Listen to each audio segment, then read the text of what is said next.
माननीय सदस्यगण, कोरोना वैश्विक महामारी के इस दौर में हो रहा संसद का ये संयुक्त सत्र बहुत महत्वपूर्ण है। नया वर्ष भी है, नया दशक भी है और इसी साल हम आज़ादी के 75वें वर्ष में भी प्रवेश करने वाले हैं।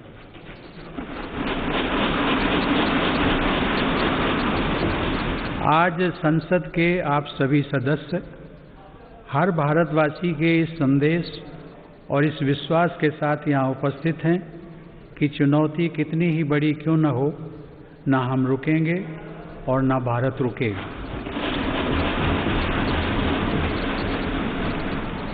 भारत जब जब एकजुट हुआ है तब तब उसने असंभव से लगने वाले लक्ष्यों को प्राप्त किया है। ऐसी ही एकजुटता और पूज्य बापू की प्रेरणा ने हमें सैकड़ों वर्षों की गुलामी से आज़ादी दिलाई थी। इसी भावना को अभिव्यक्त करते हुए राष्ट्र प्रेम से ओतप्रोत कवि असम केसरी अंबिका गिरी राय चौधरी ने कहा था, ओम तत्सत भारत महत ऐक चेतोनाथ, एक ध्यानोत ऐक साधोनाथ, ऐक आवेगोत ऐक होइसा ऐक होइसा।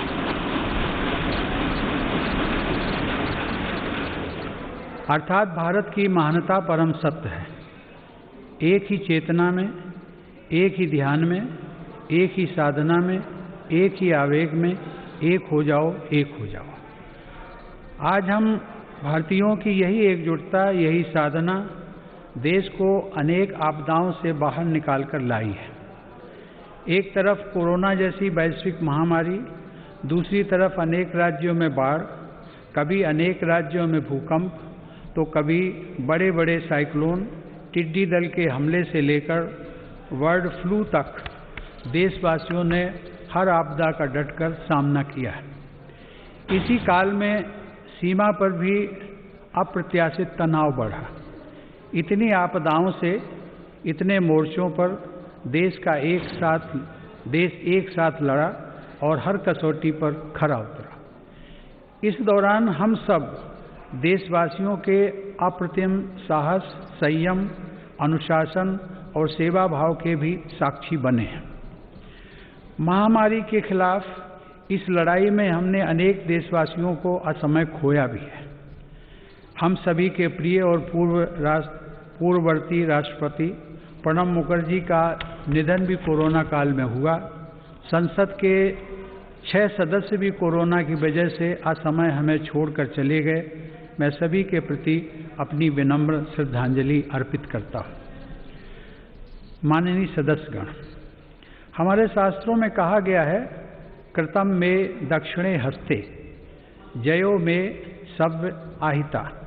अर्थात हमारे एक हाथ में कर्तव्य होता है तो दूसरे हाथ में सफलता होती है। कोरोना महामारी के इस समय में जब दुनिया का प्रत्येक व्यक्ति, हर देश इससे प्रभावित हुआ, आज भारत एक नए सामर्थ्य के साथ दुनिया के सामने उभर कर आया है। मुझे संतोष है कि मेरी सरकार के समय पर लिए गए सटीक फैसलों से लाखों देशवासियों का जीवन बचा है। आज देश में कोरोना के नए मरीजों की संख्या भी तेजी से घट रही है और जो संक्रमण से ठीक हो चुके हैं उनकी संख्या भी बहुत अधिक है। माननीय सदस्यगण, जब हम बीते एक वर्ष को याद करते हैं तो हमें स्मरण होता है कि कैसे एक ओर नागरिकों के जीवन की रक्षा की चुनौती थी तो दूसरी तरफ अर्थव्यवस्था की चिंता भी करनी थी। अर्थव्यवस्था को संभालने के लिए रिकॉर्ड आर्थिक पैकेज की घोषणा के साथ ही मेरी सरकार ने इस बात का भी ध्यान रखा कि किसी गरीब को भूखा न रहना पड़े। प्रधानमंत्री गरीब कल्याण योजना के माध्यम से 8 महीनों तक 80 करोड़ लोगों को 5 किलो प्रति माह अतिरिक्त अनाज निःशुल्क सुनिश्चित किया गया। सरकार ने प्रवासी श्रमिकों, कामगारों और अपने घर से दूर रहने वाले लोगों की भी चिंता की। One nation, one ration card की सुविधा देने के साथ ही सरकार ने उन्हें निःशुल्क अनाज मुहैया कराया और उनके लिए श्रमिक स्पेशल ट्रेनें चलवाईं। महामारी के कारण शहरों से वापस आए प्रवासियों को उनके ही गांवों में काम देने के लिए मेरी सरकार ने 6 राज्यों में गरीब कल्याण रोजगार अभियान भी चलाया। इस अभियान की वजह से 50 करोड़ मैन डेज के बराबर रोजगार पैदा हुआ। सरकार ने रेहड़ी पटरी वालों और ठेला लगाने वाले भाई बहनों के लिए विशेष स्वनिधि योजना भी शुरू की। इसके साथ ही करीब 31,000 करोड़ रुपए गरीब महिलाओं के जन धन खातों में सीधे ट्रांसफर भी किए गए। इस दौरान देश भर में उज्ज्वला योजना की लाभार्थी गरीब महिलाओं को 14 करोड़ से अधिक मुफ्त गैस सिलेंडर भी मिले। अपने सभी निर्णयों में मेरी सरकार ने संघीय ढांचे की सामूहिक शक्ति का अद्वितीय उदाहरण भी प्रस्तुत किया है। केंद्र और राज्य सरकारों के बीच इस समन्वय ने लोकतंत्र को मजबूत बनाया है और संविधान की प्रतिष्ठा को सशक्त किया है। माननीय सदस्यगण, आचार्य चाणक्य ने कहा है, तृणम लघु तृणात् तूलम तूलादपि च याचकः वायुना किम न नीतो असो माम्यम या चयस्यति। अर्थात याचना करने वाले को घास के तिनके और रुई से भी हल्का माना गया है। रुई और तिनके को उड़ा ले जाने वाली हवा भी याचक को इसलिए अपने साथ उड़ाकर नहीं ले जाती कि कहीं वह हवा से भी कुछ मांग न ले। इस प्रकार हर कोई याचक से बचता है। इसका अभिप्राय यह है कि यदि अपने महत्व को बढ़ाना है तो दूसरों पर निर्भरता को कम करते हुए आत्मनिर्भर बनना होगा।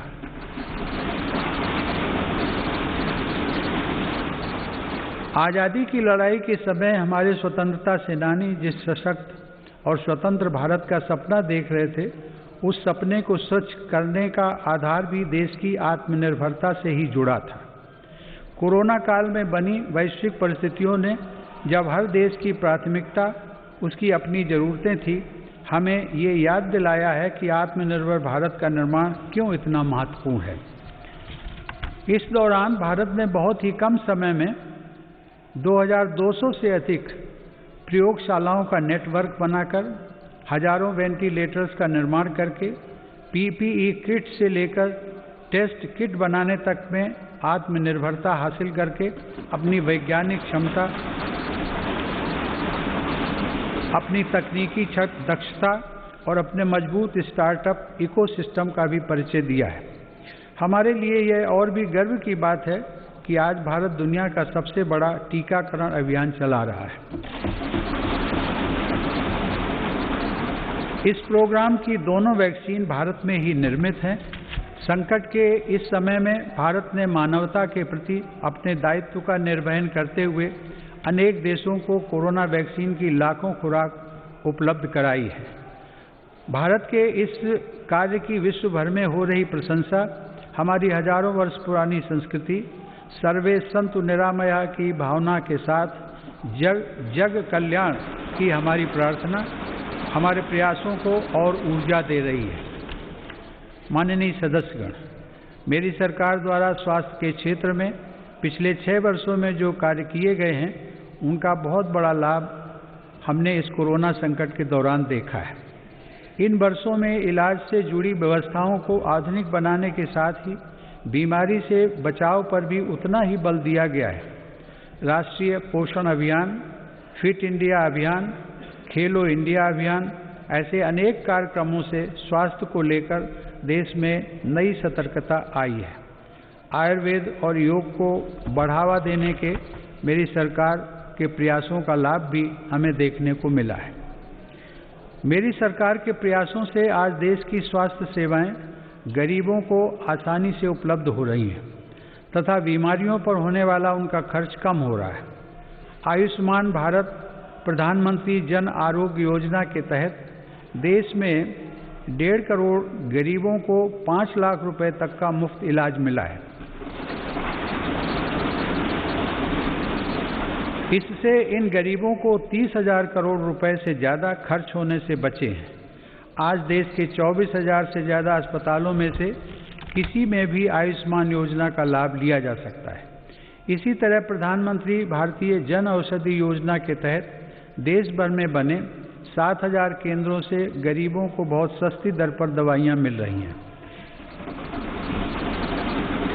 इन केंद्रों में रोजाना लाखों मरीज दवाई खरीद रहे हैं। कीमत कम होने की वजह से मरीजों को सालाना लगभग 3,600 करोड़ रुपए की बचत हो रही है। माननीय सदस्यगण, देश में स्वास्थ्य सेवाओं के विस्तार के लिए मेडिकल शिक्षा का विस्तार भी अत्यंत आवश्यक है। साल 2014 में देश में सिर्फ 387 मेडिकल कॉलेज थे, लेकिन आज देश में 562 मेडिकल कॉलेज हैं। बीते 6 वर्षों में अंडर ग्रेजुएट और पोस्ट ग्रेजुएट चिकित्सा शिक्षा में 50,000 से ज़्यादा सीटों की वृद्धि हुई है। प्रधानमंत्री स्वास्थ्य सुरक्षा योजना के तहत सरकार ने 22 नए एम्स को भी मंजूरी दी है।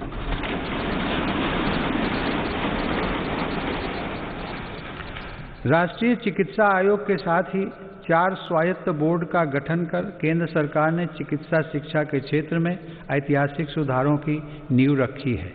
इन्हीं सुधारों के क्रम में दशकों पुरानी मेडिकल काउंसिल ऑफ इंडिया के स्थान पर नेशनल मेडिकल कमीशन की स्थापना की गई है।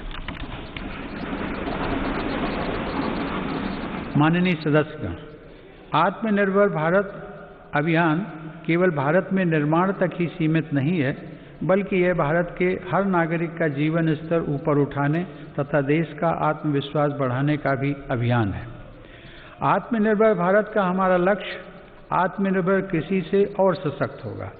इसी सोच के साथ सरकार ने बीते 6 वर्षों में बीज से लेकर बाजार तक हर व्यवस्था में सकारात्मक परिवर्तन का प्रयास किया है, ताकि भारतीय कृषि आधुनिक भी बने और कृषि का विस्तार भी हो। इन्हीं प्रयासों के क्रम में मेरी सरकार ने स्वामीनाथन आयोग की सिफारिशों को लागू करते हुए लागत से 1.5 गुना MSP देने का फैसला भी किया है।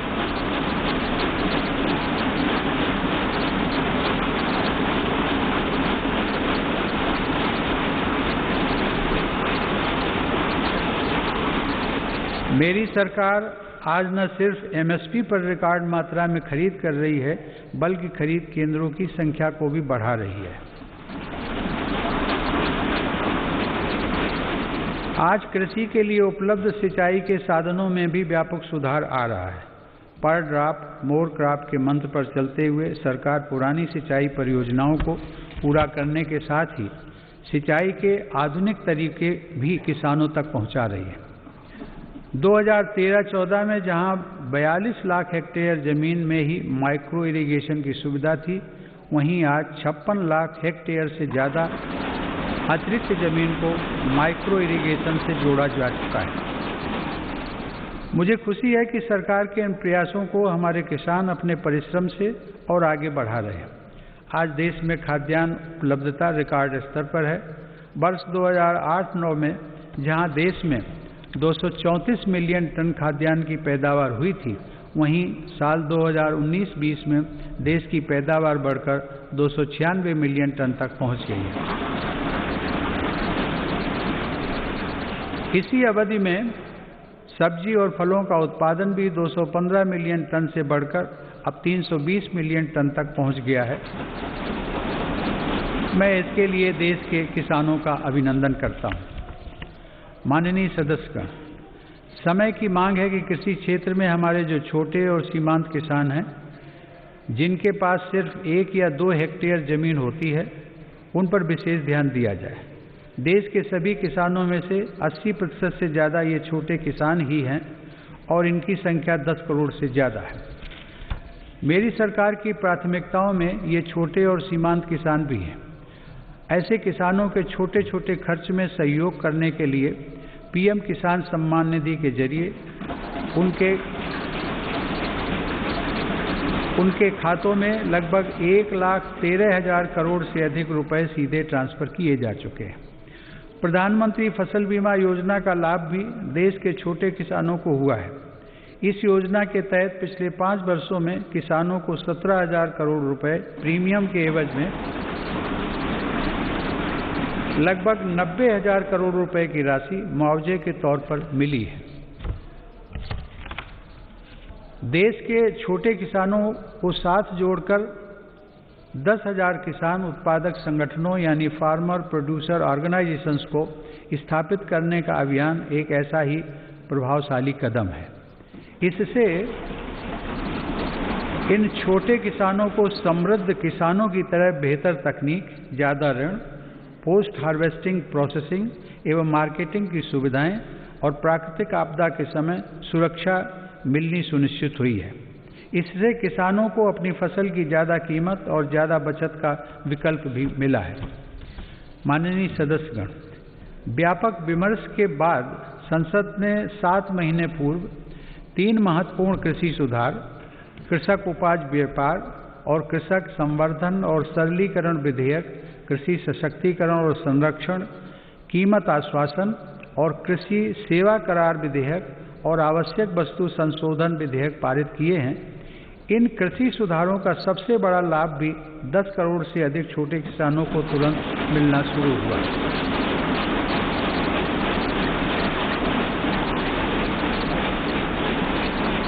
छोटे किसानों को होने वाले इन लाभों को समझते हुए ही अनेक राजनीतिक दलों ने समय समय पर इन सुधारों को अपना भरपूर समर्थन दिया था। देश में अलग अलग फोरम पर देश के हर क्षेत्र में 2 दशकों से जिन सुधारों की चर्चा चल रही थी और जो मांग हो रही थी, वह सदन में चर्चा के दौरान भी परिलक्षित हुई। वर्तमान में इन कानूनों का अमलीकरण देश की सर्वोच्च अदालत ने स्थगित किया हुआ है। मेरी सरकार उच्चतम न्यायालय के निर्णय का पूरा सम्मान करते हुए उसका पालन करेगी। लोकतंत्र और संविधान की मर्यादा को सर्वोपरि रखने वाली मेरी सरकार इन कानूनों के संदर्भ में पैदा किए गए भ्रम को दूर करने का निरंतर प्रयास कर रही है। मेरी सरकार ने लोकतंत्र में अभिव्यक्ति की आज़ादी और शांतिपूर्ण आंदोलनों का हमेशा सम्मान किया है, लेकिन पिछले दिनों हुआ तिरंगे और गणतंत्र दिवस जैसे पवित्र दिन का अपमान बहुत दुर्भाग्यपूर्ण है।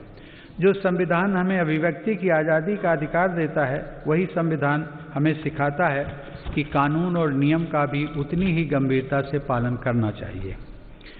मेरी सरकार ये स्पष्ट करना चाहती है कि 3 नए कृषि कानून बनने से पहले पुरानी व्यवस्थाओं के तहत जो अधिकार थे तथा जो सुविधाएं थी, उनमें कहीं कोई कमी नहीं की गई है, बल्कि इन कृषि सुधारों के जरिए सरकार ने किसानों को नई सुविधाएं उपलब्ध कराने के साथ साथ नए अधिकार भी दिए हैं।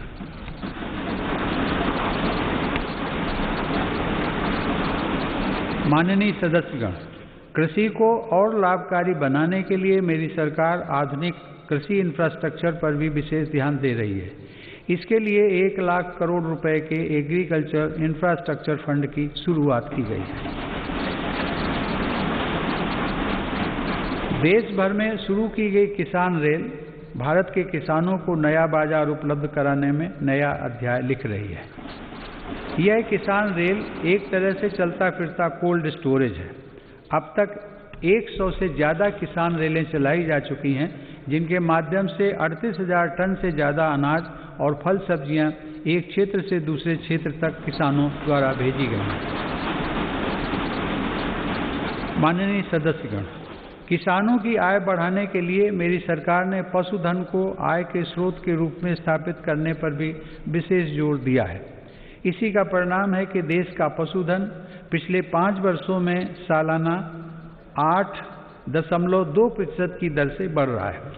सरकार ने डेयरी क्षेत्र में बुनियादी ढांचे की स्थापना और निवेश को प्रोत्साहित करने के लिए 15,000 करोड़ रुपए के पशुपालन अवसंरचना विकास कोष की स्थापना भी की है।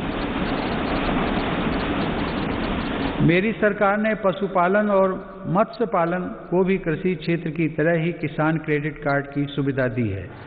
देश में प्रधानमंत्री मत्स्य संपदा योजना के माध्यम से मछुआरों की आय को बढ़ाने के लिए भी काम हो रहा है। इस क्षेत्र में अगले 5 सालों में लगभग 20,000 करोड़ रुपए का निवेश करने की योजना है। किसानों की आमदनी बढ़ाने के लिए मेरी सरकार अन्नदाता को ऊर्जादाता बनाने का भी अभियान चला रही है। प्रधानमंत्री कुसुम योजना के तहत किसानों को 20 लाख सोलर पंप दिए जा रहे हैं। सरकार द्वारा गन्ने के सीरे, मक्का, धान इत्यादि से एथनॉल के उत्पादन को भी बढ़ावा दिया जा रहा है। पिछले 6 वर्षों में सरकार की सकारात्मक नीतियों के कारण एथनॉल का उत्पादन 38 करोड़ लीटर से बढ़कर 190 करोड़ लीटर हुआ है। यह उत्पादन इस वर्ष बढ़कर 320 करोड़ लीटर तक हो जाएगा, ऐसी उम्मीद है। एथनॉल देश के किसानों की आय बढ़ाने का एक बड़ा जरिया बनकर उभर रहा है। माननीय सदस्यगण, पूज्य बापू आत्मनिर्भर आदर्श गांव के निर्माण की इच्छा रखते थे। इसी विचार को लेकर चल रही मेरी सरकार आज गांव के बहुआयामी विकास के लिए लगातार काम कर रही है। गांव के लोगों का जीवन स्तर सुधरे, यह मेरी सरकार की प्राथमिकता है। इसका उत्तम उदाहरण 2014 से गरीब ग्रामीण परिवारों के लिए बनाए गए 2 करोड़ घर हैं। वर्ष 2022 तक हर गरीब को पक्की छत देने के लिए प्रधानमंत्री आवास योजना की गति भी तेज की गई है। मेरी सरकार द्वारा शुरू की गई स्वामित्व योजना से अब ग्रामीणों को उनकी संपत्ति पर कानूनी हक मिल रहा है। स्वामित्व के इस अधिकार से अब गांव में भी संपत्तियों पर बैंक लोन लेना, हाउस लोन लेना आसान बनेगा और ग्रामीण क्षेत्रों में आर्थिक गतिविधियां तेज होंगी। इस योजना का भी विशेष लाभ गांव के छोटे उद्यमियों और कुटीर उद्योगों से जुड़े लोगों तथा छोटे किसानों को होगा। माननीय सदस्यगण, बाबा साहेब आम्बेडकर संविधान के मुख्य शिल्पी होने के साथ साथ हमारे देश में वाटर पॉलिसी को दिशा दिखाने वाले भी थे। 8 नवंबर 1945 को कटक में एक कॉन्फ्रेंस के दौरान उन्होंने कहा था, water is wealth, water being the wealth of the people and its distribution being uncertain, the correct approach is not to complain against nature but to conserve water. Baba Saheb की प्रेरणा को साथ लेकर मेरी सरकार जल जीवन मिशन की महत्वाकांक्षी योजना पर काम कर रही है। इसके तहत हर घर जल पहुंचाने के साथ ही जल संरक्षण पर भी तेज गति से काम किया जा रहा है। मुझे यह बताते हुए हर्ष है कि इस अभियान के तहत अब तक 3 करोड़ परिवारों को पाइप वाटर सप्लाई से जोड़ा जा चुका है। इस अभियान में अनुसूचित जातियों व जनजातियों के भाई बहनों तथा वंचित वर्गों के अन्य लोगों को प्राथमिकता के आधार पर पानी का कनेक्शन दिया जा रहा है। माननीय सदस्यगण, हमारे गांवों को 21वीं सदी की जरूरतों और इंफ्रास्ट्रक्चर से जोड़ने के लिए मेरी सरकार ने ग्रामीण सड़क नेटवर्क के विस्तार में भी सराहनीय काम किया है। प्रधानमंत्री ग्राम सड़क योजना के अंतर्गत देश के ग्रामीण क्षेत्रों में 6,42,000 किलोमीटर सड़क का निर्माण पूरा कर लिया गया। इस योजना के तीसरे चरण में ग्रामीण क्षेत्रों में बसावटों के साथ साथ स्कूलों, बाजारों और अस्पतालों आदि से जोड़ने वाले 1,25,000 किलोमीटर रास्तों को भी अपग्रेड किया जाएगा। गांव में सड़कों के साथ ही इंटरनेट की कनेक्टिविटी भी उतनी ही अहम है। हर गांव तक बिजली पहुंचाने के बाद मेरी सरकार देश के 6 लाख से अधिक गांवों को ऑप्टिकल फाइबर से जोड़ने के लिए अभियान चला रही है। माननीय सदस्यगण, हमारी अर्थव्यवस्था की आधारभूत ताकत हमारे गांव और छोटे शहरों में फैले हमारे लघु उद्योग, हमारे कुटीर उद्योग MSMEs हैं। भारत को आत्मनिर्भर बनाने का बहुत बड़ा सामर्थ्य हमारे इन लघु उद्योगों के ही पास है। देश के कुल निर्यात में इनकी भागीदारी लगभग 50% की है। आत्मनिर्भर भारत के मिशन में MSMEs की भूमिका को बढ़ाने के लिए भी अनेक कदम उठाए गए हैं। MSMEs की परिभाषा में बदलाव हो, निवेश की सीमा बढ़ाना हो या फिर सरकारी खरीद में वरीयता, अब लघु और कुटीर उद्योगों को विकास के लिए जरूरी प्रोत्साहन मिला है। 3 लाख करोड़ रुपए की इमरजेंसी क्रेडिट गारंटी योजना मुश्किल में फंसे MSME MSMEs के लिए 20,000 करोड़ की विशेष योजना और फंड ऑफ फंड्स जैसे प्रयासों ने लाखों लघु उद्यमियों को लाभ पहुंचाया है। जेम पोर्टल से देश के दूर दराज वाले क्षेत्रों के MSMEs को सरकारी खरीद में पारदर्शिता के साथ साथ अधिक भागीदारी भी मिल रही है। मेरी सरकार की यह निरंतर कोशिश है कि उद्यमशीलता का लाभ देश के हर वर्ग को मिले। हुनर हाट और उस्ताद योजना के माध्यम से लाखों शिल्पकारों का कौशल विकास भी किया जा रहा है और उनको रोजगार के अवसर दिए जा रहे हैं। इन लाभार्थियों में आधे से अधिक महिला शिल्पकार हैं। ई-हाट के माध्यम से इन शिल्पकारों को पूरी दुनिया के खरीदारों से जोड़ा जा रहा है। आत्मनिर्भर भारत में महिला उद्यमियों की विशेष भूमिका है। मेरी सरकार ने महिलाओं को स्वरोजगार के नए अवसर देने के लिए कई कदम उठाए हैं। मुद्रा योजना के तहत अब तक 25 करोड़ से ज़्यादा ऋण दिए जा चुके हैं, जिसमें से लगभग 70% ऋण महिला उद्यमियों को मिले हैं।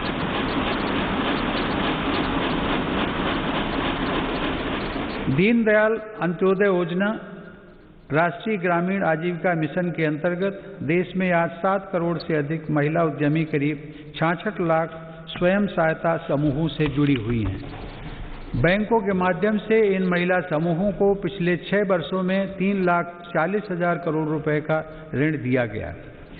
देश के ग्रामीण क्षेत्रों में कार्यरत महिलाओं के स्वास्थ्य को ध्यान में रखते हुए सरकार 1 रुपए में सुविधा सैनिटरी नैपकिन देने की योजना भी चला रही है। सरकार गर्भवती महिलाओं के मुफ्त चेकअप की मुहिम एवं राष्ट्रीय पोषण अभियान चलाकर उन्हें आर्थिक मदद देकर गर्भवती माताओं एवं शिशुओं के स्वास्थ्य की रक्षा के लिए निरंतर प्रयत्नशील है। इसी का परिणाम है कि देश में मातृ मृत्यु दर 2014 में प्रति लाख 130 से कम होकर 113 तक आ गई है। 5 वर्ष से कम आयु के बच्चों की मृत्यु दर भी पहली बार घटकर 36 तक आ गई है, जो वैश्विक दर 39 से कम है। महिलाओं की समान भागीदारी को आवश्यक मानने वाली मेरी सरकार नए नए क्षेत्रों में बहनों बेटियों के लिए नए अवसर बना रही है। भारतीय वायुसेना की फाइटर स्ट्रीम हो, मिलिट्री पुलिस में महिलाओं की नियुक्ति हो या फिर अंडरग्राउंड माइंस में तथा ओपन कास्ट माइंस में महिलाओं को रात्रि में कार्य करने की अनुमति, ये सभी निर्णय पहली बार मेरी सरकार ने ही लिए हैं। महिला सुरक्षा को ध्यान में रखते हुए वन स्टॉप सेंटर, अपराधियों का राष्ट्रीय database, emergency response support system और देश भर में फास्ट ट्रैक कोर्ट पर तेजी से काम किया गया। माननीय सदस्यगण, 21वीं सदी की वैश्विक आवश्यकताओं और चुनौतियों को ध्यान में रखते हुए सरकार ने राष्ट्रीय शिक्षा नीति की घोषणा की है। राष्ट्रीय शिक्षा नीति में पहली बार छात्रों को अपनी रुचि के हिसाब से विषय पढ़ने की आज़ादी दी गई है। किसी कोर्स के बीच में भी विषय और स्ट्रीम बदलने का विकल्प युवाओं को दिया गया है। मेरी सरकार ने ई-विद्या के अंतर्गत स्कूली शिक्षा के लिए दीक्षा ऑनलाइन पोर्टल को one nation one digital platform के रूप में विकसित किया है। विद्यार्थियों के हितों के लिए संवेदनशील मेरी सरकार ने JEE और नीट परीक्षाओं का भी सफल आयोजन कर उनका 1 साल व्यर्थ होने से बचाया है। माननीय सदस्यगण, मेरी सरकार का मानना है कि सबसे ज़्यादा वंचित वर्गों की सामाजिक और आर्थिक विकास की यात्रा गुणवत्ता युक्त शिक्षा से आरंभ होती है। सरकार की विभिन्न छात्रवृत्ति योजनाओं का लाभ ऐसे ही 3 करोड़ 20 लाख से ज़्यादा विद्यार्थियों को मिल रहा है। इनमें अनुसूचित जाति, पिछड़ा वर्ग, वनवासी एवं जनजातीय वर्ग और अल्पसंख्यक समुदाय के छात्र छात्राएं शामिल हैं। सरकार का प्रयास है कि ज़्यादा से ज़्यादा पात्र और ज़रूरतमंद विद्यार्थियों को छात्रवृत्तियों का लाभ मिले। इसके साथ ही अनुसूचित जाति के विद्यार्थियों को दी जाने वाली पोस्ट मैट्रिक छात्रवृत्ति में केंद्र सरकार के हिस्से को भी बढ़ाया जा रहा है। इसी प्रकार जनजातीय युवाओं की शिक्षा के लिए हर आदिवासी बहुल ब्लॉक तक एकलव्य आवासीय मॉडल स्कूल के विस्तार का काम भी किया जा रहा है। अब तक इस प्रकार के 550 से ज़्यादा स्कूल स्वीकृत किए जा चुके हैं। शिक्षा के साथ साथ नौकरी की प्राथमिकताएं आसान करने और व्यवस्थित करने पर भी मेरी सरकार का जोर है। ग्रुप सी और ग्रुप डी में इंटरव्यू समाप्त करने से युवाओं को बहुत लाभ हुआ है। सरकार ने नेशनल रिक्रूटमेंट एजेंसी का गठन करके नौजवानों को नियुक्ति के लिए कई अलग अलग परीक्षाएं देने की परेशानी से मुक्त किया है।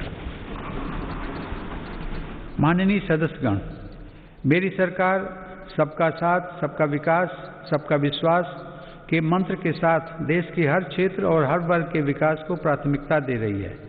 दिव्यांगजनों की मुश्किलों को कम करने के लिए देश भर में हजारों इमारतों को, सार्वजनिक बसों और रेलवे को सुगम बनाया गया है।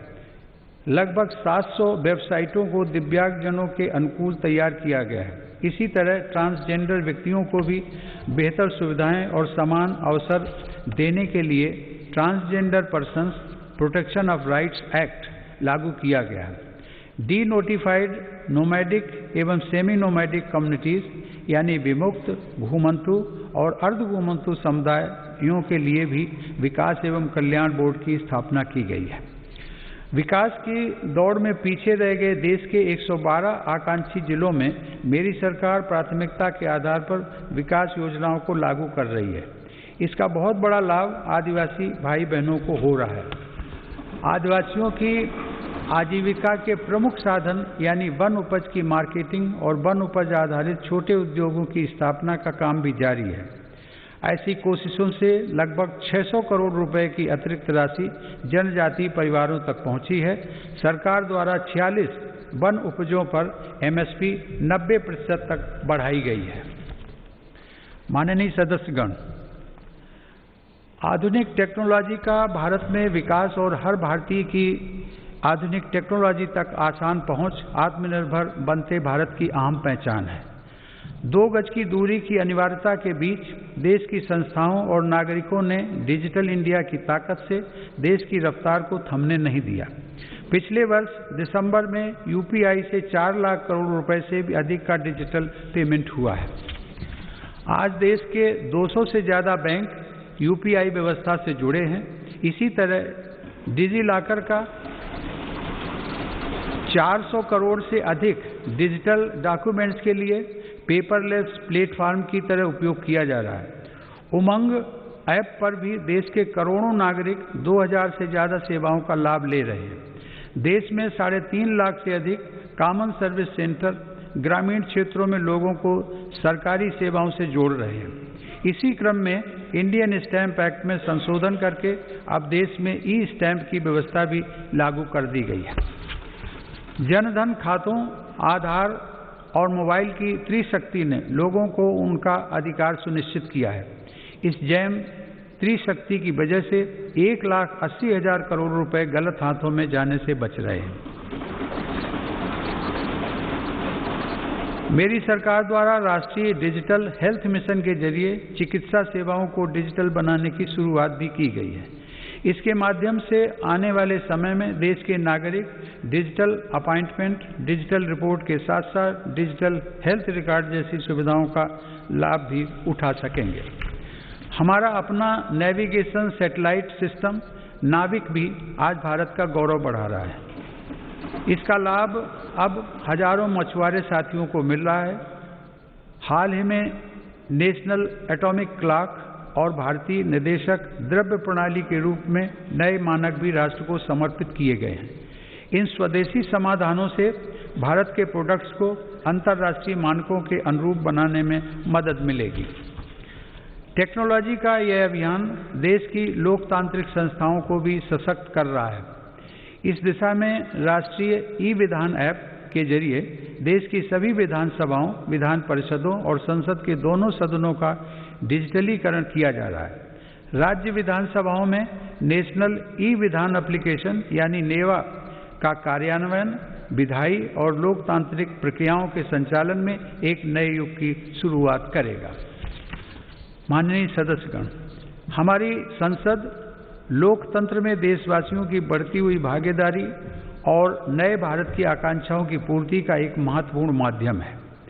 पहले की सरकारों में तथा संसद के सदनों में ये बात उठती रही है कि संसद की यह इमारत हमारी वर्तमान आवश्यकताओं को पूरा करने में अपर्याप्त सिद्ध हो रही है। संसद की नई इमारत को लेकर पहले की सरकारों ने भी प्रयास किए थे। यह सुखद संयोग है कि आज़ादी के 75वें वर्ष की तरफ बढ़ते हुए हमारे देश ने संसद की नई इमारत का निर्माण शुरू कर दिया।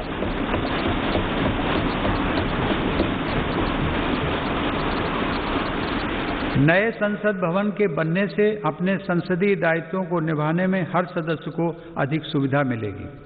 माननीय सदस्यगण, देशवासियों ने जिस तेजी से तकनीक और बदलाव को आत्मसात किया है वह इस बात का प्रमाण है कि आज हर भारतीय देश को नई ऊंचाई पर पहुंचते हुए देखने के लिए कितना आतुर है। देशवासियों की आकांक्षाओं को ध्यान में रखते हुए मेरी सरकार तेजी से निर्णय ले रही है और अर्थव्यवस्था से जुड़े हर सेक्टर में ऐसे सुधार कर रही है जिनकी प्रतीक्षा वर्षों से थी। फेसलेस टैक्स असेसमेंट और अपील की सुविधा देने के साथ ही मेरी सरकार ने देश में उद्यमशीलता को प्रोत्साहित करने के लिए कंपनी अधिनियम के अनेक प्रावधानों को गैर आपराधिक बना दिया है। उद्योगों को जरूरी सुविधाएं मिल सकें, इसके लिए औद्योगिक क्षेत्रों का GIS तकनीक पर आधारित डेटाबेस तैयार किया जा रहा है। इस डेटाबेस में देश भर की लगभग 5 लाख हेक्टेयर औद्योगिक भूमि से जुड़ी जानकारी उपलब्ध है। मुझे खुशी है संसद के दोनों सदनों ने श्रमेव जयते की भावना पर चलते हुए श्रमिकों के जीवन में बदलाव लाने वाला निर्णय लिया है। 29 केंद्रीय श्रम कानूनों को कम करके 4 लेबर कोड बनाए गए। इन श्रम सुधारों में राज्यों ने भी अगुवाई की है। इन सुधारों से श्रम कल्याण का दायरा बढ़ेगा, श्रमिकों को निश्चित समय पर मजदूरी मिल पाएगी और रोजगार के ज़्यादा अवसर तैयार होंगे। नए लेबर कोड हमारी महिला श्रमिकों की अधिक और सम्मानजनक भागीदारी भी सुनिश्चित करते हैं।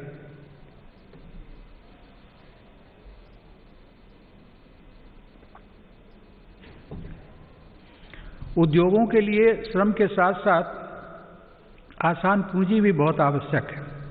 इसके लिए देश के बैंकिंग सिस्टम को सशक्त किया जा रहा है। देश में बड़े और शक्तिशाली बैंकों के निर्माण के लिए छोटे बैंकों का आपस में विलय भी इसी दिशा में उठाया गया कदम है।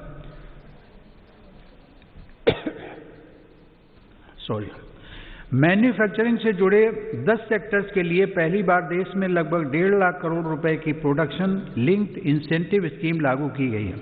इसका लाभ इलेक्ट्रॉनिक्स सहित अनेक दूसरे सामान की मैन्युफैक्चरिंग में दिखने भी लगा है। देश और विदेश की अनेक बड़ी कंपनियों ने भारत में इन योजनाओं के तहत काम शुरू कर दिया। मेरी सरकार भारत में बने सामान के उपयोग के लिए जन भागीदारी को प्रोत्साहित कर रही है। आज वोकल फॉर लोकल देश में जन आंदोलन का रूप ले चुका है।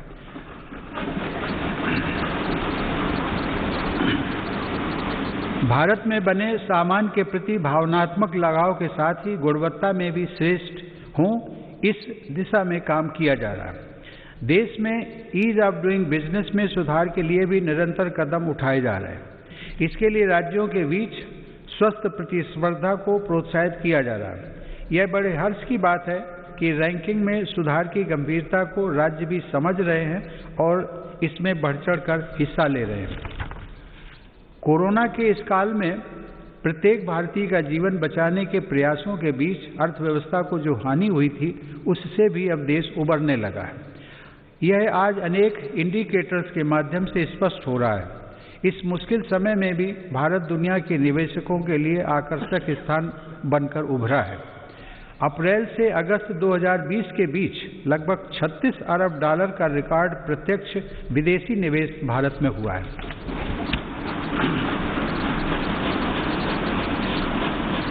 माननीय सदस्यगण, मेरी सरकार मानती है कि देश में आधुनिक इंफ्रास्ट्रक्चर का निर्माण नए और आत्मनिर्भर भारत के लिए मजबूत नींव का काम करेगा। कोरोना काल में भी इंफ्रास्ट्रक्चर के अनेक बड़े प्रोजेक्ट्स पर तेजी से काम करना होना और उनको पूरा करना हमारी प्रतिबद्धता को दर्शाता है। चेन्नई से पोर्ट ब्लेयर तक सबमरीन ऑप्टिकल फाइबर केबल हो, अटल टनल हो या फिर 4 धाम सड़क परियोजना, हमारा देश विकास के कार्यों को आगे बढ़ाता रहा। कुछ दिन पहले ही पूर्वी और पश्चिमी डेडिकेटेड फ्रेट कॉरिडोर के सेक्शंस देश को समर्पित किए गए। ये फ्रेट कॉरिडोर पूर्वी भारत में औद्योगिकरण को प्रोत्साहन देने के साथ ही रेल यात्रा में होने वाली अनावश्यक देरी को भी कम करेंगे। देश के इंफ्रास्ट्रक्चर को आधुनिक रूप देने के लिए मेरी सरकार 110 लाख करोड़ रुपए से अधिक की नेशनल इंफ्रास्ट्रक्चर पाइपलाइन पर भी काम कर रही है। साथ ही भारतमाला परियोजना के पहले चरण में 6 नए एक्सप्रेसवे और 18 नए एक्सेस कंट्रोल्ड कॉरिडोर्स का निर्माण चल रहा है। गुजरात के हजीरा और घोघा के बीच शुरू की गई रो पैक्स फेरी सेवा हो या फिर केवड़िया और साबरमती रिवर फ्रंट के बीच सी प्लेन सेवा, ये भारत में वाटर ट्रांसपोर्ट को नया आयाम दे रहे हैं। दुनिया की सबसे ऊंची सरदार पटेल की प्रतिमा का गौरव अपने साथ रखने वाले केवड़िया से अब देश के अनेक शहरों से सीधे ट्रेनें भी चलने लगी हैं। माननीय सदस्यगण, देश को गैस बेस्ड इकोनॉमी बनाने के लिए गैस कनेक्टिविटी पर भी तेज गति से काम किया जा रहा है। कुछ दिनों पहले ही कोच्चि मैंगलोर गैस पाइपलाइन का लोकार्पण किया गया है। डोभी दुर्गापुर गैस पाइपलाइन का निर्माण ऊर्जा गंगा का प्रवाह बढ़ा रहा है। यह पाइपलाइन पश्चिम बंगाल तक जाएगी और पूर्वी भारत के विभिन्न उद्योगों, विशेषकर खाद कारखानों को गैस उपलब्ध कराएगी। इसी तरह तमिलनाडु के खाद कारखाने और अन्य औद्योगिक इकाइयों को गैस पाइपलाइन से जोड़ने के लिए तूतीकोरन रामनाथपुरम गैस पाइपलाइन पर तीव्र गति से कार्य चल रहा है। माननीय सदस्यगण, मेरी सरकार देश में शहरीकरण के विकास को एक अवसर के रूप में देखती है। इसलिए शहरी इंफ्रास्ट्रक्चर का व्यापक निवेश किया जा रहा है। शहरों में गरीबों के लिए स्वीकृत 1 करोड़ से अधिक घरों में से करीब 40 लाख का निर्माण पूरा हो चुका है। कुछ दिन पहले देश के 6 शहरों में आधुनिक टेक्नोलॉजी आधारित घर बनाने का काम भी शुरू किया गया है। शहरों में काम करने वाले श्रमिकों को बेहतर आवास मिल सके, इसके लिए उचित किराए वाली योजना भी शुरू की गई है। शहरों में कनेक्टिविटी से जुड़ा इंफ्रास्ट्रक्चर भी सरकार की प्राथमिकता है। आज देश के 27 शहरों में मेट्रो सेवा के विस्तार के लिए काम चल रहा है। कुछ दिन पहले ही दिल्ली मेट्रो के एक रूट पर ड्राइवर लेस मेट्रो का परिचालन भी किया गया।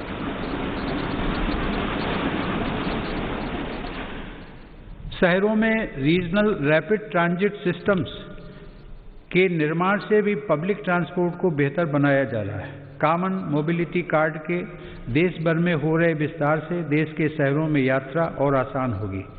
माननीय सदस्यगण, मेरी सरकार पूर्वी भारत के संपूर्ण और संतुलित विकास के लिए पूरी तरह से प्रतिबद्ध है।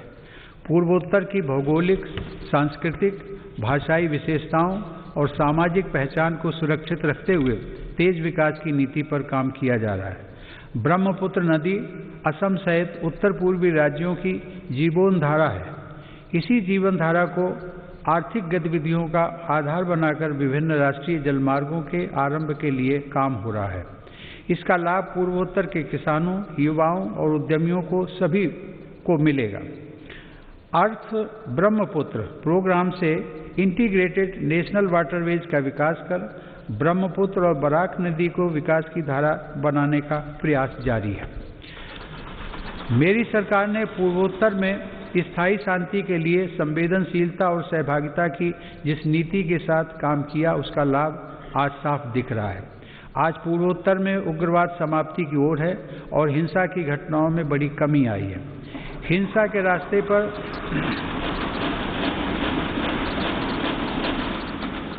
भटके युवा अब विकास और राष्ट्र निर्माण की मुख्य धारा में लौट रहे हैं। ब्रू शरणार्थियों के पुनर्वास को शांति और सौहार्द के साथ पूरा किया जा रहा है। इसी प्रकार ऐतिहासिक बोडो शांति समझौता भी हुआ है, जिसे सफलतापूर्वक लागू किया गया।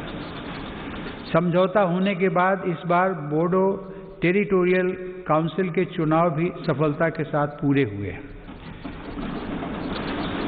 माननीय सदस्यगण, मेरी सरकार देश की एकता और अखंडता को चुनौती देने वाली ताकतों से निपटने के लिए हर स्तर पर प्रयासरत है। एक तरफ जहां हिंसा प्रभावित क्षेत्रों में विकास को बढ़ावा दिया जा रहा है, वहीं दूसरी तरफ हिंसा फैलाने वाली ताकतों पर भी कड़ाई बरती जा रही है।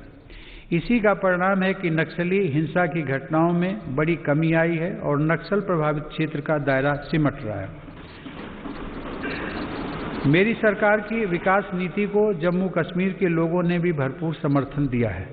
कुछ सप्ताह पहले ही आज़ादी के बाद पहली बार जम्मू कश्मीर में जिला परिषद के चुनाव सफलता के साथ संपन्न हुए।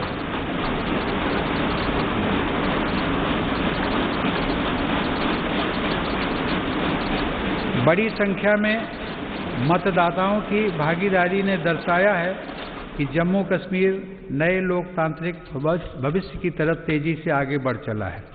प्रदेश के लोगों को नए अधिकार मिलने से उनका सशक्तिकरण हुआ है। आयुष्मान भारत सेहत योजना लागू होने के बाद जम्मू कश्मीर के हर परिवार को 5 लाख रुपए तक के मुफ्त इलाज का लाभ मिलना तय हुआ है।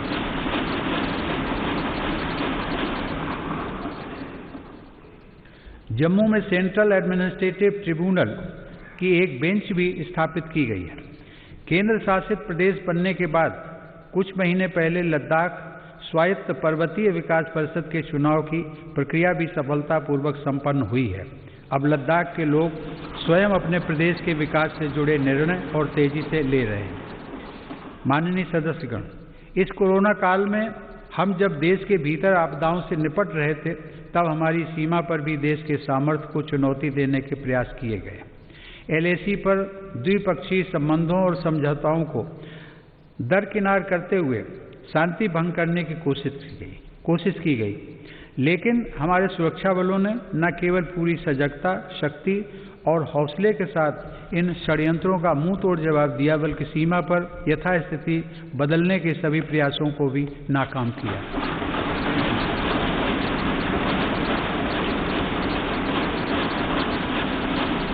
हमारे जांबाजों ने जिस संयम, शौर्य और पराक्रम का परिचय दिया, उसकी जितनी भी सराहना की जाए कम है। जून 2020 में हमारे 20 जवानों ने मातृभूमि की रक्षा के लिए गलवान घाटी में अपना सर्वोच्च बलिदान भी दिया। हर देशवासी इन शहीदों का कृतज्ञ है। मेरी सरकार देश के हितों की रक्षा के लिए पूरी तरह कटिबद्ध है और सतर्क भी है। LAC पर भारत की संप्रभुता की रक्षा के लिए अतिरिक्त सैन्य बलों की तैनाती भी की गई है।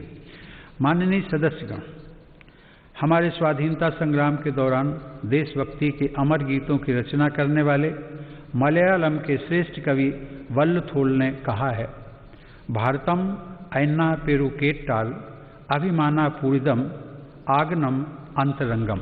अर्थात जब भी आप भारत का नाम सुने, आपका हृदय गर्व से भर जाना चाहिए।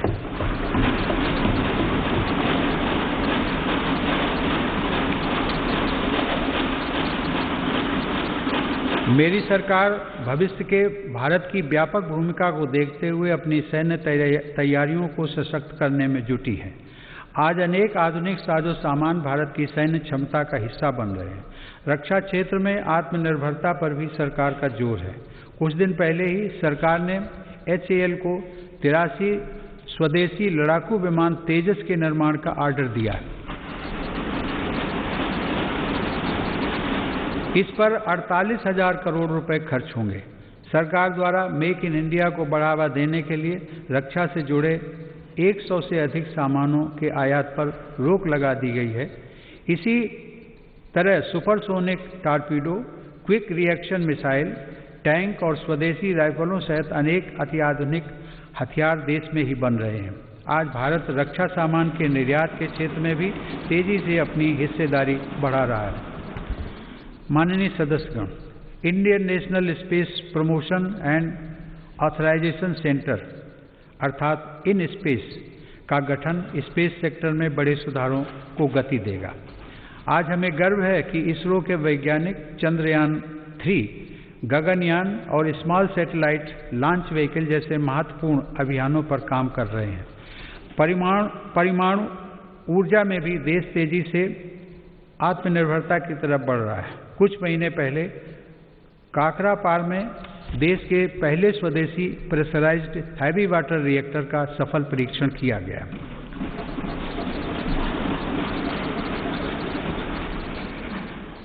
माननीय सदस्यगण, विकास के साथ ही पर्यावरण सुरक्षा भी मेरी सरकार की सर्वोच्च प्राथमिकताओं में से एक है।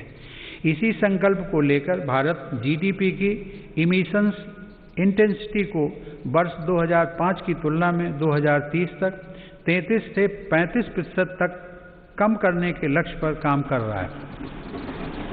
पेरिस समझौते को लागू करने में भारत दुनिया के अग्रणी देशों में शामिल है।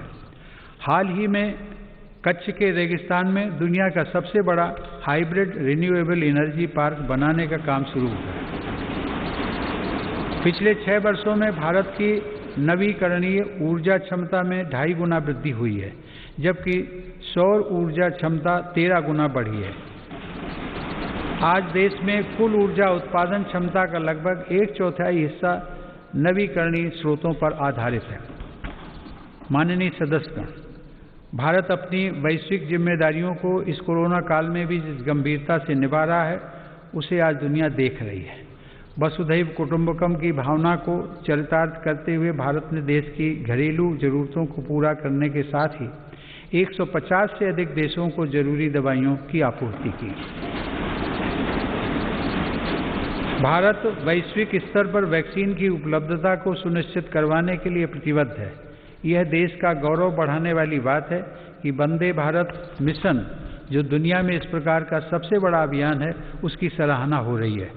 भारत ने दुनिया के सभी हिस्सों से लगभग 50 लाख भारतीयों को स्वदेश वापस लाने के साथ ही 1 लाख से अधिक विदेशी नागरिकों को भी उनके अपने देशों तक पहुंचाया है। कोविड-19 की बाधाओं के बावजूद भारत ने सभी साथी देशों से अपने संपर्कों और संबंधों को और मजबूत बनाया है। इस दौरान बड़ी संख्या में शिखर सम्मेलन, बहुपक्षीय कार्यक्रम और आधिकारिक बैठकों के जरिए अंतर्राष्ट्रीय सहयोग को भारत ने आगे बढ़ाया है। भारत ने ऐतिहासिक वैश्विक समर्थन हासिल करके इस वर्ष 8वीं बार एक अस्थायी सदस्य के रूप में सुरक्षा परिषद में प्रवेश भी किया है। भारत ने 2021 के लिए ब्रिक्स में अध्यक्ष पद भी ग्रहण किया है। माननीय सदस्यगण, आज जब भारत दुनिया में अपनी नई पहचान के साथ आगे बढ़ने के लिए तत्पर है, तो हमें भी उतने ही बड़े संकल्पों को सिद्ध करना होगा। 2021 का यह वर्ष हमारे लिए इसलिए भी अहम है, देश ने कुछ दिन पहले 23 जनवरी को नेताजी सुभाष चंद्र बोस के जन्म दिवस को पराक्रम दिवस के रूप में मनाया।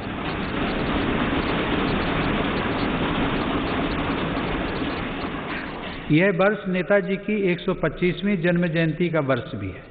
नेताजी की जयंती को बड़े पैमाने पर मनाने के लिए मेरी सरकार ने एक उच्च स्तरीय समिति का गठन किया है। हम सबके पूज्य गुरु तेग बहादुर का 400वां प्रकाश पर्व भी हम पूरी श्रद्धा के साथ मनाएंगे। इन समारोहों के साथ ही देश की स्वतंत्रता के 75वें वर्ष के उपलक्ष्य में अमृत महोत्सव का शुभारंभ भी इसी वर्ष हो जाएगा। माननीय सदस्यगण, विगत वर्ष में सामूहिकता की जिस शक्ति का हमने साक्षात्कार किया है, उसी शक्ति से हमें नए लक्ष्यों को प्राप्त करना है। पिछले कुछ वर्षों में देश ने अनेक ऐसे काम कर दिखाए हैं जिनको कभी बहुत कठिन माना जाता था। आर्टिकल 370 के प्रावधानों के हटने के बाद जम्मू कश्मीर के लोगों को नए अधिकार मिले हैं।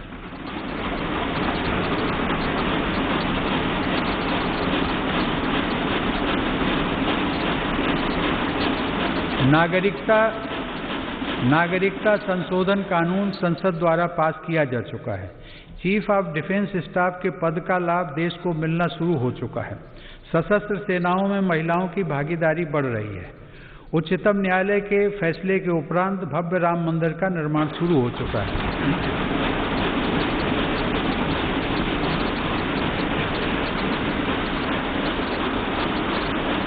ईज ऑफ डूइंग बिजनेस की रैंकिंग में भारत ने रिकॉर्ड सुधार किया है।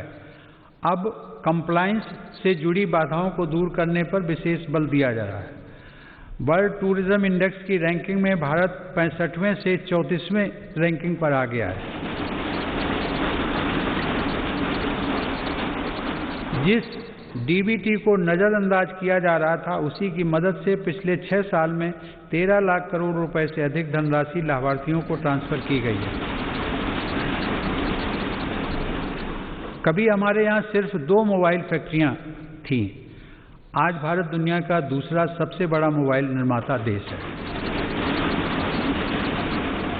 आज मध्यम वर्ग के लाखों लोगों को real estate regulation and development act के तहत रियल एस्टेट रेगुलेटरी अथॉरिटी यानी रेरा का लाभ मिल रहा है। इस दौरान सिर्फ नए कानून ही नहीं बने, बल्कि 1500 से अधिक पुराने और अप्रासंगिक कानूनों को समाप्त किया जा चुका है। माननीय सदस्यगण, ऐसे अनेक निर्णय हैं जो लगभग हर क्षेत्र में लिए गए हैं। मेरी सरकार ने दिखाया है कि नीयत साफ हो, इरादे बुलंद हो तो बदलाव लाया जा सकता है। इन वर्षों में मेरी सरकार ने जितने लोगों के जीवन को छुआ है वह अभूतपूर्व है।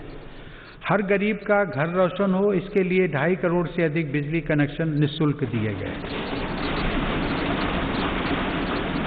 गरीब और मध्यम वर्ग का बिजली बिल कम हो, इसके लिए 36 करोड़ से ज़्यादा सस्ते LED बल्ब वितरित किए गए। दुर्घटना की स्थिति में गरीब परिवार को दर दर न भटकना पड़े, इसके लिए सिर्फ 1 रुपया महीना के प्रीमियम पर 21 करोड़ से अधिक गरीबों को प्रधानमंत्री सुरक्षा बीमा योजना से जोड़ा गया। गरीब की मृत्यु के बाद उसके परिवार के पास एक संबल रहे, इसलिए सिर्फ 90 पैसा प्रतिदिन के प्रीमियम पर लगभग 9.5 करोड़ लोगों को प्रधानमंत्री जीवन ज्योति बीमा योजना से जोड़ा गया। गरीब का शिशु किसी गंभीर बीमारी से ग्रसित न हो, इसलिए मेरी सरकार ने न सिर्फ टीकों की संख्या बढ़ाई, बल्कि टीकाकरण अभियान को देश के उन आदिवासी इलाकों में भी ले गई जो अब तक अछूते थे। मिशन इंद्रधनुष के तहत 3.5 करोड़ से अधिक बच्चों का टीकाकरण किया गया।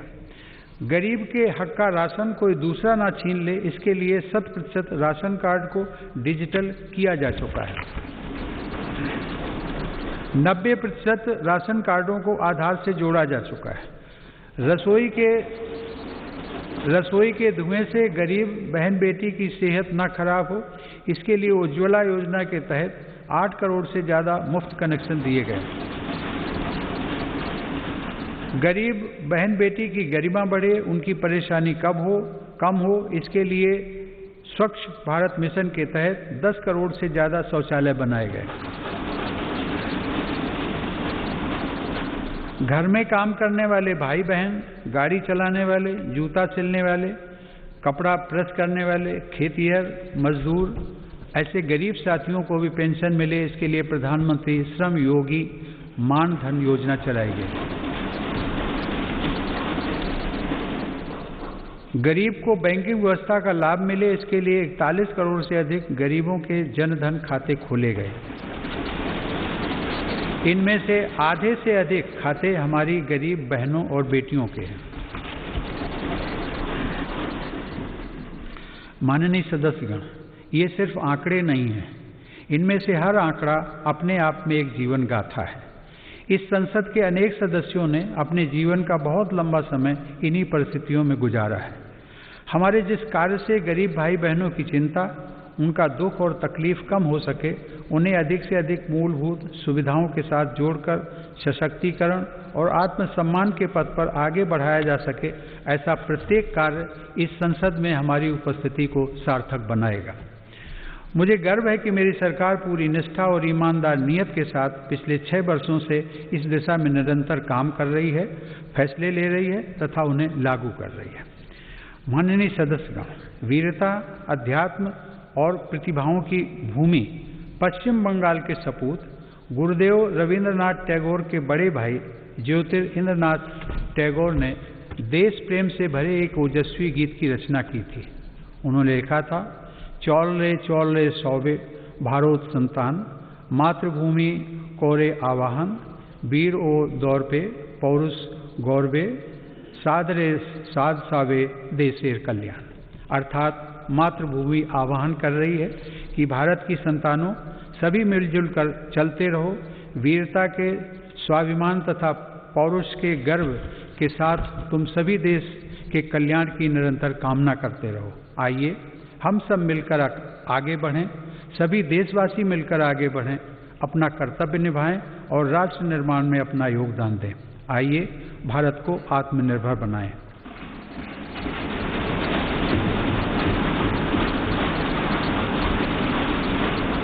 आप सभी को बहुत बहुत शुभकामनाएं। जय Hind.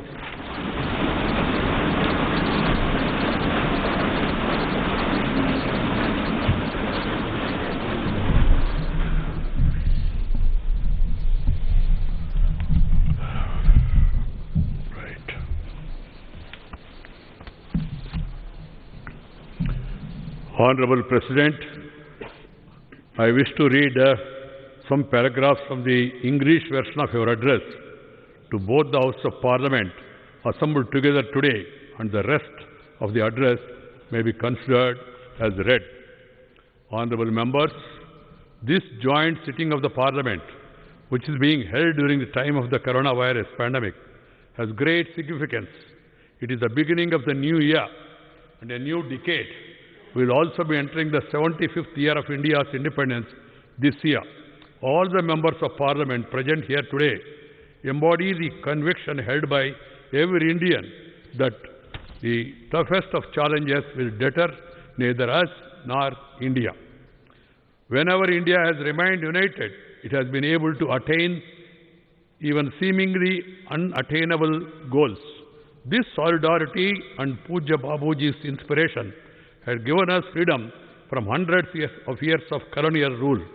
Echoing the same spirit, Assam Kesari, Ambikagiri Rai Chaudhary, the nationalist poet, said, Om Tat Sat Bharat Mata Ek Chetanat Ek Dhyanat Ek Sadhonat Ek Avegat Ek Hoija Ek Hoija. That is, India's grandeur is the ultimate truth in one single consciousness, one thought, one devotion, one inspiration. Let us unite, let us unite. This unity and dedication of Indians have enabled country to overcome multiple adversities. Our country has faced every crisis with fortitude, be it coronavirus, floods, earthquakes, or major cyclones in several states, locust attack or bird flu. The recent past also saw an unprecedented escalation in tension along the border. The nation stood together, battled crisis on multiple fronts, and surmounted every challenge. During this period, we will all have also witnessed unparalleled courage, endurance, discipline, and spirit of service of our countrymen. Honorable members, when we think of the preceding year, we are reminded of the twin challenges that faced us, saving the lives of the citizens and protecting the economy. Besides announcing a record economic package for reviving the economy, my government took care to ensure that no poor person went hungry. Under the Pradhana Mantri Garib Kalyan Yojana, 80 crore people were provided an additional 5 kg free food grains for 8 months per month. We have also taken care of the plight of the migrant laborers, workers, and who were away from their homes, besides providing them with the facility of one nation, one ration card. The government made free fruit grains available and organized Islamic special trains for them. During this period, India has demonstrated its scientific capabilities, technical expertise, and strength of startup systems by developing a network of over 2,200 laboratories in a short span, manufacturing thousands of ventilators, PPE kits, and test kits, thereby attaining self-reliance. It is a matter of immense pride that India is conducting the world's largest vaccination program. Both the vaccinations rolled out under this program are produced indigenously. By making lakhs of corona vaccine doses available to several countries, India fulfilled its obligation towards humanity in these times of difficulty. The accolades being showered on India globally for this work, along with the essence of our age-old cultural tradition of Sarve Santu Niramaya and endeavor to work for human welfare, is imparting strength to our efforts. Atmanirbhar Bharat is not just confined to manufacturing in India, but also campaign aimed at elevating the standard of living of every Indian, as well as boosting the self-confidence of the country. Our goal of an Atmanirbhar Bharat will be further strengthened by self-reliance in agriculture. With this idea, the government have, for the last 6 years, attempted to bring positive transformation in the seed-to-market system so that the Indian agriculture is modernized and also sees growth. In pursuance of these efforts, my government decided to implement the recommendations of the Swaminathan Commission report and increase the MSP by at least 1.5 times of the cost of production. Today, my government is not only purchasing record quantities at the MSP, but also increasing the number of procurement centers across the country. I am happy to say that their hard work, our farmers are augmenting the efforts of the government. Today, the food grain availability in the country is at a record high, 2008 and 9. The food grain production in the country was 234 million, whereas in 2019-20, the production has increased to 296 million tons. During the same period, the production of fruits and vegetables have also increased from 215 million tons to 320 million tons. I congratulate the farmers of the country for these achievements.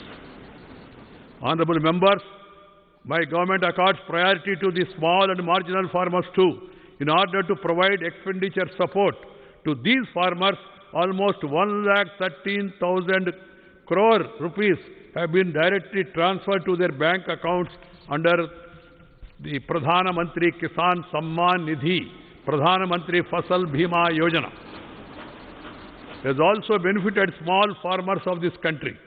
After extensive consultation, the Parliament have approved 3 important farm reform bills 7 months ago. And the benefits of these 3 important farm reforms have started reaching more than 10 crore small farmers instantly. Appreciating the advantage that these reforms would bring to small farmers, several political parties too had, from time to time, expressed their support.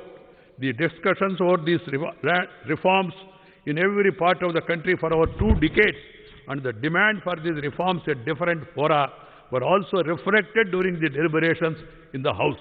Presently, the Apex Court has stayed the implementation of these laws. My government respects the decision of the Apex Court and shall abide by it. My government has always respected freedom of expression and holding of peaceful agitations in a democratic setup. However, the recent acts of dishonoring the national flag and showing disrespect to the auspicious occasion of the Republic Day are unfortunate. While the Constitution gives us the right to freedom of expression, it also expected that we abide by the laws and rules with equal sincerity. My government wants to make it clear that the rights and facilities available under the system prevailing before the enactment of these 3 new laws are not going to be affected by any way. Rather, these agriculture reforms, the government have provided new facilities to the farmers and has empowered them. In order to enhance the profitability of agriculture, my government is also placing emphasis on creating modern agriculture infrastructure. The Agriculture Infrastructure Fund for 1 lakh crore rupees have also been started for this purpose. Honorable members, drawing inspiration from Baba Saheb Ambedkar, my government is working on the ambitious scheme of Jal Jeevan Mission. Besides delivering water to every household, Har Ghar Jal, work on water conservation is also progressing in a rapid pace. I am happy to say that under the scheme, 3 crore families have been connected with piped water supply so far.